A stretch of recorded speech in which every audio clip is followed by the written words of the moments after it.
പുതിയൊരു വീഡിയോയിലേക്ക് എല്ലാവർക്കും സ്വാഗതം. ഇന്ന് ഞാനൊരു കരിഞ്ജീരകം ഓയിലിൻ്റെ എങ്ങനെയാണ് അത് ഉണ്ടാക്കുന്നത് എന്നുള്ളൊരു വീഡിയോ ആണ് കാണിക്കുന്നത്. അപ്പോൾ അതിനായിട്ട് ഉലുവ എന്ന് പറഞ്ഞാൽ നമുക്കെല്ലാവർക്കും അറിയാം. ഉലുവ ശരീരത്തിന് പിന്നെ ഭക്ഷണത്തിൽ ഉൾപ്പെടുത്തിയാലും നമുക്ക് ലേഹ്യം ഉണ്ടാക്കി കഴിക്കുക, അല്ലെങ്കിൽ തലമുടിയിലേക്കായാലും ഒക്കെ വളരെ നല്ലൊരു ഔഷധ ഗുണമുള്ള ഒന്നാണ് ഉലുവ. പിന്നെ ഉള്ളത് കരിഞ്ജീരകമാണ്. അപ്പോൾ ഈ കരിഞ്ജീരകം പറഞ്ഞാൽ അതും അങ്ങനെ തന്നെയാണ്. ഉലുവയെക്കാട്ടിലും കുറച്ചും കൂടെ അതിന് ഗുണം ഉണ്ടെന്നേ പറയാൻ പറ്റുള്ളൂ. അത്രയ്ക്കും ഉണ്ട് കരിഞ്ജീരകത്തെക്കുറിച്ച് നമ്മൾ അന്വേഷിക്കുകയാണെങ്കിൽ. കാരണം അതും നമ്മൾ വെള്ളം തിളപ്പിച്ച് കുടിക്കും, ഇമ്മ്യൂണിറ്റി കൂട്ടാൻ വേണ്ടിയിട്ട്. പിന്നെ ഒരുപാട് ഗുണങ്ങളുള്ള ഒന്ന് തന്നെയാണ് ഈ കരിഞ്ജീരകം പല പേരിലും അറിയപ്പെടുന്നുണ്ട്. നമുക്ക് സൂപ്പർ മാർക്കറ്റിൽ നിന്നൊക്കെ നമുക്കത് വാങ്ങാൻ കിട്ടും. അപ്പോൾ ഞാൻ ഇപ്പോൾ കുറച്ച് ഒരു 100 ഗ്രാം എണ്ണയാണ് ഉണ്ടാക്കുന്നത്. അതിലേക്ക് ഒരു സ്പൂൺ, അതേപോലെ ഒരു സ്പൂൺ അളവിൽ കരിഞ്ജീരകം, തുല്യ അളവിൽ തന്നെ ഉലുവ എടുക്കുന്നുണ്ട്. അപ്പോൾ കരിഞ്ജീരകത്തിൻ്റെ അതേ അളവ് തന്നെയാണ് ഉലുവ എടുക്കുന്നത്. അപ്പോൾ അത് രണ്ടും ഇതാ ഞാനൊരു പാത്രത്തിലേക്ക് ഇടുകയാണ്. അപ്പോൾ ഈ ഓയിൽ നമ്മൾ കാച്ചിയിട്ടല്ല എടുക്കുന്നത്. അപ്പോൾ പെട്ടെന്ന് എളുപ്പത്തിൽ ഉണ്ടാക്കാം, എല്ലാവർക്കും ഉണ്ടാക്കാൻ പറ്റിയൊരു ഓയിൽ തന്നെയാണത്.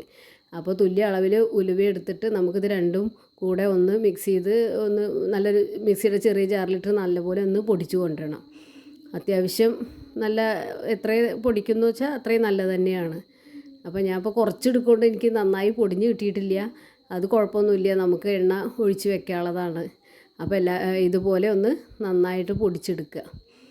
ഇനി നമ്മൾ എണ്ണ തിളപ്പിക്കുന്നൊന്നുമില്ല, നമ്മൾ എണ്ണ ഒന്ന് ജസ്റ്റ് ചൂടാക്കുന്നേ ഉള്ളൂ.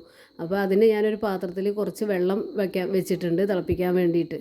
അപ്പോൾ ഡബിൾ ബോയിൽ മെത്തേഡാണ് ഇതും ചെയ്യണത്. കാരണം അത് എണ്ണ തിളയ്ക്കേണ്ട ആവശ്യമില്ല. അപ്പോൾ ഇതിന് വേണ്ടിയിട്ട് പ്ലാസ്റ്റിക് ബോട്ടിലല്ല എടുക്കേണ്ടത്, ഗ്ലാസിൻ്റെ ബോട്ടിൽ എടുക്കണം. അതായത് കുപ്പിപ്പാത്രങ്ങൾ അത് എടുത്തിട്ട് അതിൽ വേണം നമുക്ക് നമ്മൾ പൊടിച്ച് വെച്ച കരിഞ്ജീരകവും ഉലുവയും അതിൽ ആദ്യം ഇട്ട് വയ്ക്കുക. എന്നിട്ട് അതിൽ നമ്മൾ ശുദ്ധമായ വെളിച്ചെണ്ണ, ഞാൻ ഇപ്പോൾ കുറച്ച് 100 ഗ്രാമേ ചേർക്കുന്നുള്ളൂ.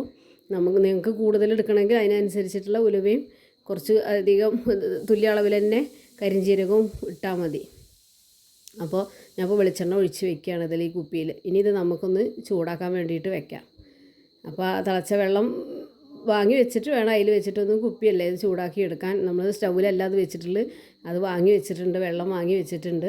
എന്നിട്ടാണ് ഞാൻ അതിൽ ഇതൊന്ന് ചൂടാക്കി എടുക്കുന്നത്. അപ്പോൾ അത് ചൂടാക്കി എടുക്കുമ്പോൾ തന്നെ അതിന്ന് നല്ല എണ്ണയ്ക്ക് തന്നെ ഒരു നല്ല കറുത്ത കളറ് വന്നിട്ടുണ്ടാവും. നല്ലൊരു എണ്ണയിലേക്ക് അതിൻ്റെ കളറൊക്കെ പിടിച്ചിട്ടുണ്ടാവും. അപ്പോൾ ഇതേപോലെ നന്നായിട്ട് ചൂടാക്കിയിട്ട് എടുക്കാം. ഞാൻ ഉപയോഗിച്ചതാണ് ഞാൻ ഈ കരിഞ്ജീരക ഓയിലാണ് ഞാൻ തേച്ചിരുന്നത് ഇതേപോലെ ഉണ്ടാക്കിയിട്ട്. അപ്പോൾ എനിക്ക് മുടി കൊഴിച്ചിലൊന്നും ഉണ്ടായിട്ടില്ല. പിന്നെ നല്ലതാണ് തലയിൽ നമ്മൾ താരനോ അല്ലെങ്കിൽ ചെറിയ കുരുക്കളൊക്കെ ഉണ്ടാവുമല്ലോ, അതൊക്കെ മാറാൻ കരിഞ്ജീരകം നല്ലൊരു ഔഷധമാണത് ഇതിനൊക്കെ പറ്റിയിട്ടുള്ളത്. അപ്പോൾ നമ്മൾ ഒരുപാട് ഇലകളും ഇതൊക്കെ ഇട്ടിട്ട് എണ്ണ കാച്ചുന്നതിനെക്കാട്ടിലും സത്യത്തിൽ നല്ലൊരു ഗുണമുള്ള ഒരു ഓയിലാണിത്. അപ്പോൾ ഇത് പറ്റുന്നവരൊക്കെ ഇതൊന്ന് ചെയ്ത് നോക്കണം അങ്ങനെ. കാരണം നല്ലൊരു മുടിക്ക് ഗ്രോത്തിനും നല്ല കറുപ്പ് കിട്ടാനും എല്ലാത്തിനും നല്ലതാണ് ഈ കരിഞ്ജീരകം. അപ്പോൾ ഇതേപോലെ പറ്റുമെങ്കിൽ ഇതേപോലെ ഒന്ന് പരീക്ഷിച്ച് നോക്കണം. അത് ഒരു പ്രാവശ്യം തേക്കുമ്പോഴേക്കൊന്നും നമുക്ക് മുടി ഉണ്ടാവുമൊന്നുമില്ല. മുടി കൊഴിച്ചിൽ മാറിയാൽ തന്നെ പകുതി ആശ്വാസമാവും. പിന്നെ പുതിയ മുടി വരാനും ഒക്കെ ഇത് നല്ലതാണ്. അപ്പോൾ നമ്മളിത് ഉപയോഗിക്കുമ്പോഴൊക്കെ ഒന്ന് ചൂടാക്കിയിട്ട് ഉപയോഗിക്കുന്നത് നല്ലതാണ്. ഇനിയിപ്പോൾ ഇതിങ്ങനെ ബോട്ടിലാക്കി വെച്ചിട്ട് നമുക്ക് എല്ലാ ദിവസവും ഇത് എടുത്തിട്ട് ഒന്ന് വെയിൽ കൊള്ളിക്കണം. ഒരു 5-6 ദിവസം ഒന്ന് വെയിലത്ത് വെക്കുക. എന്നിട്ട് ജസ്റ്റ് ഒന്ന് ചൂടാക്കുക, എന്നിട്ട് എടുത്ത് വെക്കുക. നല്ല വെയിലുള്ള സമയത്തൊന്ന് വെയിലത്ത് വെച്ചാൽ മതി.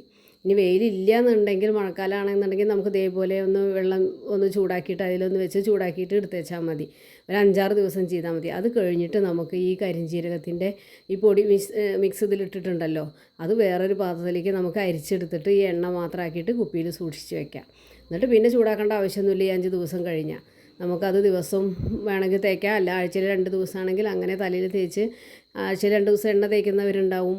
പിന്നെ അല്ലാന്നുണ്ടെങ്കിൽ ദിവസവും തേച്ച് കുളിക്കുന്നവരുണ്ടാവും. അപ്പോൾ നമ്മൾ മുടിയുടെ ഈ തലയോട്ടിയിലൊക്കെ തേച്ച് പിടിപ്പിച്ചിട്ട് നമുക്കിത് താളി തേക്കണം എന്നൊന്നുമില്ല. ദിവസം താളിയൊന്നും തേക്കണ്ട, നമ്മൾ ഒരുപാട് എണ്ണയൊന്നും കൊടുത്ത് തേക്കുന്നില്ലല്ലോ. അതേപോലെ തേച്ച് കുളിച്ചാൽ മുടിക്ക് നല്ലൊരു ആരോഗ്യം കിട്ടും. പിന്നെ തലയോട്ടിക്കും തന്നെ നല്ല ഈ ചൊറിച്ചിൽ, താരൻ്റെ ശല്യം ഇതൊക്കെ മാറാൻ നല്ല ഒരു ഓയിലാണ് ഈ കരിഞ്ജീരക ഓയിൽ.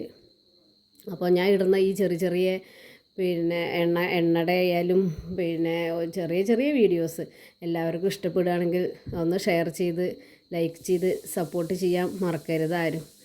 അപ്പോൾ ഇതേപോലെ ഈ എണ്ണ ഒരുപാട് നല്ല ഔഷധ ഗുണമുള്ളത് തന്നെയാണത്. അപ്പോൾ ഇതൊന്ന് മുടി കൊഴിച്ചിലൊക്കെ ഉള്ളവരൊന്ന് ട്രൈ ചെയ്ത് നോക്കുക. അപ്പോൾ ഇതിപ്പോൾ ഞാൻ വലിയൊരു ബോട്ടില്ല, കുറച്ച് വലിയൊരു ബോട്ടില്ല ഞാൻ ആക്കി വെച്ച്, ചെറിയ കുപ്പിയില്ല കയ്യിലില്ല, അതുകൊണ്ടാണ് ഞാൻ അങ്ങനെ ആക്കി വെച്ച്. മാത്രമല്ല ഞാൻ ഇപ്പോൾ മിനിഞ്ഞാന്ന് എണ്ണ കാച്ചി വെച്ചിട്ടുള്ളൂ, അതുകൊണ്ട് ഞാൻ കുറച്ചേ എടുത്തിട്ടുള്ളൂ. അപ്പോൾ ഇത് വേണ്ടോ, എണ്ണയുടെ കളറ് നല്ല കറുത്ത കളറിൽ വന്നിട്ടുണ്ട് ഇപ്പോൾ തന്നെ.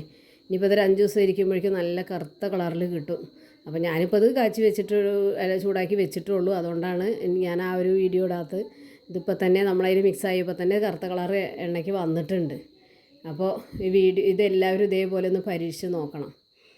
അപ്പോൾ എല്ലാവർക്കും ഒരിക്കൽ കൂടി നന്ദി പറയുകയാണ്.